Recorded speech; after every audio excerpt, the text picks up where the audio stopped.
Hi guys, welcome to Sin City Living. This is Jason bringing you today's video. Apologize for kind of the weird camera angles, best I can figure out with the tripod that I've got, and also for the weird felt. I actually don't have a layout. We've been trying to get a layout for Ultimate Texas Hold'em, but have been unsuccessful up to this point. So we put the betting area on a piece of paper and just want to show you guys how to play Ultimate Texas Hold'em. Ultimate Texas Hold'em is becoming one of the most popular games here in Vegas. In fact, a lot of places consider it what we call a main game, which means that it ranks right up there as far as being a required skill. It ranks right up there with blackjack, craps, baccarat, roulette, and UTH. Those are the five that are generally considered the core skill sets, and dealers need to know 3, 4, or all 5 of those games in order to get into some of the more premier casinos.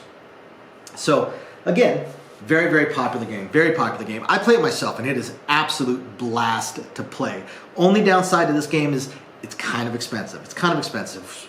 Occasionally when we decide we want to go out and play, we'll think about going out to play some UTH, and we may play for like 20, 30 minutes and just getting our tails kicked, and we switch over to something like Pai Gow that has a lot of pushes. It doesn't cost as much to play. And here is why. We're going to say we are on a $25 minimum bet table just to make the bets a little bit easier for you guys, okay? So the first thing with Ultimate Texas Hold'em is you have to bet the ante and you have to bet the blind, okay? You must bet both of those, and there's an equal sign in between on most layouts, an equal sign showing that both of these bets must be the same. They must be the same, right? If you had a $26 ante, then you need to have a $26 blind. Those two bets must be the same. Those are the two bets that you have to bet in order to play the game, or at least in order to start the game. In order to start the game. The trips right here, this is a side bet. This is independent of any of these other bettings. These three areas, the ante, the blind, and the play, these are the core betting parts of UTH. This is the core requirement for UTH. The trips is a side bet. It's the equivalent of, say, the pair square or royal match or something like that on blackjack, fortune bets on Pai Gow, things like that. It's a side bet. Most places are not going to require it to be the same as those, and will generally allow it to be even as small as $5. Okay, so the way the game starts, the dealer is going to get 5 cards. Oh, by the way, oftentimes you have the little lit up disc for the progressive. UTH does have a progressive bet at most places. Depending where you're at, it's either going to be $1 or $5. If it's $1, progressive is going to be a lot lower. If it's $5, you're looking at million plus progressives, million dollar plus progressives. Not a mandatory bet. Not a mandatory bet. But if you do play it, it can only be, there's only one bet you can make, either $1 or $5, depending. You can't do a $6 one, $8 one, something like that. Okay. Now, the game is going to start once you have your bets in, and anybody else. The game is going to start, but the dealer is going to get 5 cards. Oops, I grabbed the wrong one. They will get 5 cards, and they will spread them out. Now, real quick, make sure you guys can see these. As far as the progressive goes, some places the progressive will only apply with these 3 cards. These 3 cards and the player's 2 cards. Only these 3. Other places, it's all 5 cards. So it depends. Absolutely depends.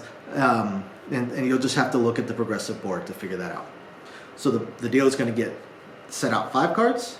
Then the dealer will get 2 cards, and they'll set that out. Okay, and that's the dealer's hand.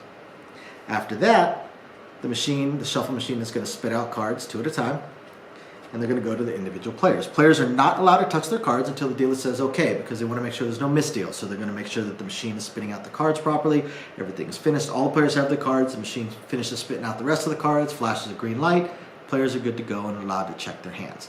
Now, at this point, it's pre-flop. For those of you guys that play, I'm going to assume that if you're watching this video, you at least know how to play Texas Hold'em. Right? And that's all this is. Look at this as heads-up Texas Hold'em. The player versus the dealer. That's it. It has nothing to do with any other players that are playing. It's just the player versus the dealer, period. You're not allowed to show your cards to other players. That will get a warning the first time, maybe a warning the second time. After that, probably going to be told you can't play. Cannot show your cards to other players. Now at this point, this is pre-flop. The first 3 cards of the flop, and then you've got the turn on the river. So pre-flop, player may choose to play. They'll look at their cards, right? And this player has 9-4 offsuit, probably not going to play. Now, if they were to play pre-flop, they have to, play where it says play, and they can bet either 3 times or 4 times their ante, right? That's it. There's only 2 possible bets. They cannot, if they have a $25 ante, they have to do either 75 or 100. They can't do 90 bucks. They can't do 85. Has to be either 75 or 100. They pick. Once they pick, they can't change it. That's it. They can't later on decide they want to add another green chip if they only did 75. Okay. Should they choose to play, they'll put their bet down in the play, and then their cards go up front, right here. And they're not allowed to look at their cards again, in theory. But this player has a terrible hand, so they're just going to check. They're allowed to check, and once every player has either bet or checked, now the flop is flopped. Now again, we have 9-4 offsuit, not much here, so this player is probably going to check again. But let's say they had a 10 or a queen. They decide they want to play at this point. Well, after the flop, now they're only allowed to, there's only one possible bet. 2 times their ante. They could bet 50 bucks. That's it. Not 25, not 55, only $50. They either check or they play $50. This player chooses to check. Now the turn and river both get flipped at the same time.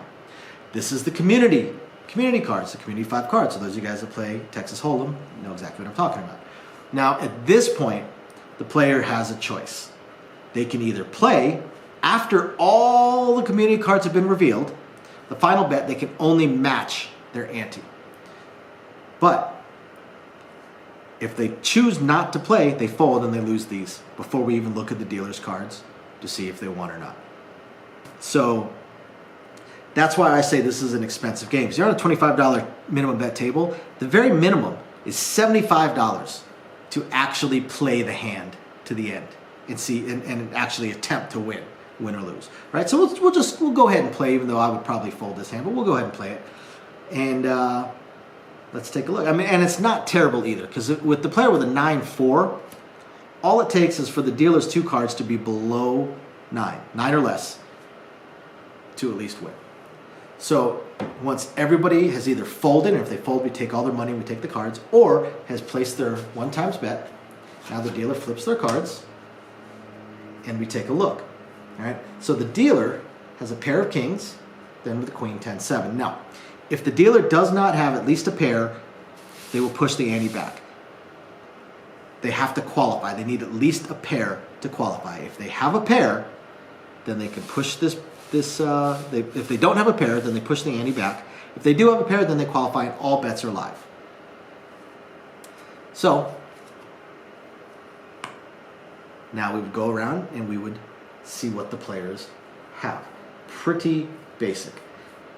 Now, these 2 bets right here always pay even money, right? The ante and the play.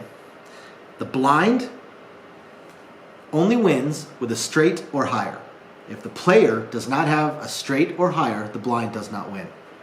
But it only loses if the player loses.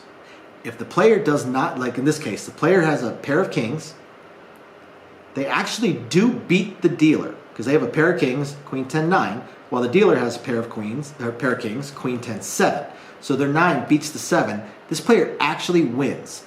So this does not lose. Doesn't get paid because it's not a straight or higher, but it doesn't lose. So this player is going to get paid right there. If this were to win with, say, a flush or something along those lines, but the dealer beats them with, say, a higher flush, this still loses. The only way this gets paid is if the dealer or if the player actually beats the dealer. The blind will only get paid on a straight or higher, and they must beat the dealer. However, the blind only loses if the player loses to the dealer. If they push or if they beat the dealer, they may not get paid, but they won't lose the bet either. And in this case, right here, the player would get paid, right? Because they outkicker the dealer. So let's do one more. Take a look. We're even going to add in the side bet. And the side bet is trips, so should be fairly obvious. It's going to require a 3 of a kind or higher in order to get paid. It is entirely independent. Now, if a player were to fold, which of course they're not going to do till after the community cards, then the trips loses. Doesn't matter what they may have, the trips lose. So they actually have to make it all the way to the end. But if they have 3 of a kind or higher, they're not going to fold. If they do, the dealer's going to be like, whoa, what are you doing, man? Come on, you want to play that? So the trips will get paid no matter what. If they have, say, a full house. Right? A full house on the trips is going to get paid 8-1. So this will get paid 8-1, even if they lost. Even if they somehow lost on their full house. All right, so the dealer gets the community cards out first, then their cards, then the player's going to get their cards. All the players get 2 cards each. Then after it goes all the way around, the shuffle machine gives a green light. Boom, we're good to go. They tell the player they can look at their cards. This player has 7-3 offsuit. They are definitely going to check. If they did not check, they'd have to bet either 75 or 100, 3 or 4 times. Pre-flop, 3 or 4 times.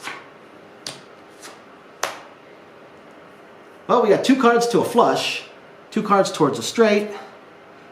You're going to have to be runner-runner to pull a straight out, and runner-runner to pull a flush out, and it'd be a real low flush. So player's going to check again. Now the Turner River flip. And players got nothing. This is definitely a case where the player would, oh, by the way, before the Turner River, if they wanted to bet, 2 times and 2 times only.